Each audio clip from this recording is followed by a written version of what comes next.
Weihnachtszeit, wie bist du schön, mit all den Lichtern, Geschenken und Tannengrün. Ja. Der kalte Wind, der weht ums Haus, sitz vor dem Ofen und hör draußen das Sturmgebraus.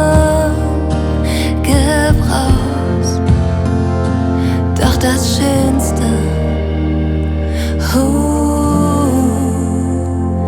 ja, das Schönste Geschenk bist du.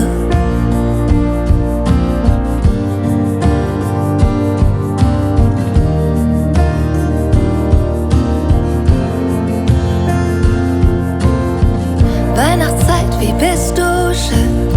Ich komm nach Hause, um alle wiederzusehen.